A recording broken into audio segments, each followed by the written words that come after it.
At first, it was a dream come true for United fans. Ruben Amorim, the Portuguese genius they'd been craving for weeks, was finally their man.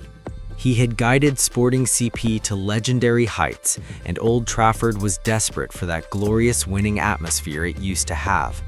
But 14 months later, that dream hasn't just faded, it has shattered. With a record-breaking 15th place finish last season, a heartbreaking Europa League final loss, and a win rate that plummeted to a historic low, the tactical innovator has been sacked. How did the most exciting young coach in Europe become the worst-performing manager in Manchester United's history? Is the Theatre of Dreams still a place where dreams come true? The tragedy of Ruben Amorim wasn't a lack of talent, it was a lack of humility. He arrived with a 3-4-3 system that had conquered Portugal, and he treated it like holy scripture.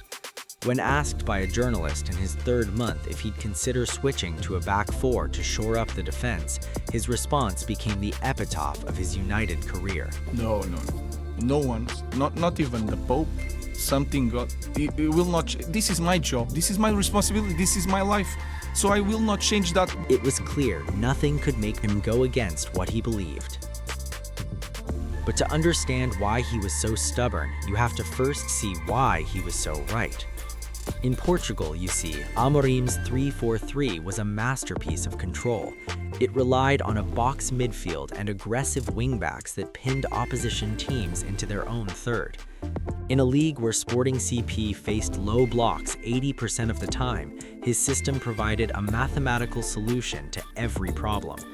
It won him 2 doubles in 4 years because in Lisbon, he had the luxury of time and a technical superiority that allowed his defenders to act as playmakers. But when that holy scripture was translated to the Premier League, the meaning was lost. In England, the middle of the pitch isn't a place for chess, it's a war zone. Amorim's system relies on the pendulum, 2 central midfielders who cover an impossible amount of ground. In Portugal, the pace of play allowed this. In England, they were bypassed in seconds. By insisting on 3 center-backs, Amorim effectively surrendered the midfield. Elite managers like Pep Guardiola, Tuchel, and Conte saw the flaw immediately. If you overload the half spaces and press the wingbacks, Amorim's impenetrable back 3 becomes a disorganized line of 5, pinned back and unable to breathe. A League Two side didn't need a tactical revolution to beat Manchester United. They simply used a high-octane traditional 4-4-2. While Amorim stood in the technical area frantically gesturing for his players to maintain their structural lines in triangles, Grimsby simply played long balls into the channels behind his marauding wingbacks. With all that being said, to call Ruben Amorim's tenure a total failure would be practically untrue. Let's step away from the wreckage of the tactics to acknowledge the one thing he actually fixed, the culture at Man United. Amorim arrived at a Carrington that was leaking, both literally and metaphorically. He inherited a squad of superstars who had forgotten how to sweat for the badge. And Ruben, true to his word, didn't bend. He brought the iron discipline of Lisbon to Manchester. Under his watch, the prima donna era ended. He was the first manager to truly get through to Marcus Rashford. He demanded higher work rate from Alejandro Garnacho, track back 60 yards or find a seat on the bench. To a large extent, it worked during the first 6 months, and for a brief moment, Old Trafford felt like a fortress again. But discipline is a double-edged sword. Eventually, the Iron Fist prioritized the system over the club's identity, leading to a rift that couldn't be bridged. First, he sacrificed Marcus Rashford. After a breakdown in their relationship over Rashford's struggle to adapt to the type of player he wants both on and off the field, the Mancunian hero was sensationally loaned to Barcelona. Next was the fallout with Alejandro Garnacho. The Argentine was banished to the youth ranks after reportedly arguing with the tactics. The standoff ended in heartbreak, with United selling their most electric talent to Chelsea for just £40 million. But perhaps the greatest tactical crime involved Kobbie Mainoo. United's generational talent was reduced to a liability in Amorim's eyes. Ruben famously argued that his two-man midfield required engines, not artists. He publicly stated that if United played a three-man midfield, Manu would play every minute. But because he insisted on the 3-4-3, Kobe was left on the bench or forced into a defensive straitjacket. Ruben's solution to these tactical friction points wasn't to adapt, it was to spend. He demanded players who were pre-molded for his system, leading to a $200 million gamble that ultimately sealed his fate. To understand why the board finally pulled the trigger on January 5, 2026, you have to look at the winter of 2025. It began with a fleeting moment of hope, a 4-1 demolition of Wolves at Molineux on December 8th. For 90 minutes, Amorim's 3-4-3 looked unstoppable.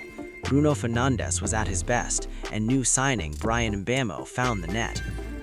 The descent truly started a week later in a chaotic 4-4 draw with Bournemouth. At Old Trafford, the defensive discipline Amorim preached for 14 months evaporated. United led 3 separate times and threw it away every time. It was the highest scoring draw in the club's history. Then came the tactical humiliation at Aston Villa. Unai Emery didn't just beat Amorim, he dismantled him. Villa's 2-1 victory proved that the Premier League's elite had officially solved the 3-4-3. Villa's runners exploited the massive gaps behind United's wingbacks with surgical ease. For the Boxing Day clash with Newcastle, he abandoned his holy scripture and played a back four. It worked, a gritty 1-0 win sparked by a Patrick Dorgy goal. But instead of evolving, Amorim's stubbornness returned. 4 days later, he reverted to his 3-man defense at home against Wolves. The result? A turgid 1-1 draw. The Newcastle mirage had faded, and the Old Trafford crowd, tired of the tactical dogmatism, let out a chorus of boos that signaled the beginning of the end. Finally, we reached the breaking point, January 4th, 2026, at Elland Road. Against a newly promoted Leeds, Amorim's team was drab and fearful. Matheus Cunha salvaged a 1-1 draw late on, but the performance was the final nail. The tactical innovator had run out of ideas, and more importantly, he had run out of time. Walking into that final press conference, he didn't look like a man under pressure. He looked like a man with confidence high as a kite. Taking aim at the Ineos hierarchy, he snapped, I came here to be the manager of Manchester United, not to be the coach of Manchester United. I will do my job for 18 months, or until they decide to change. 12 hours later, they decided to change. Ruben Amorim refused to bend, so Manchester United finally broke him.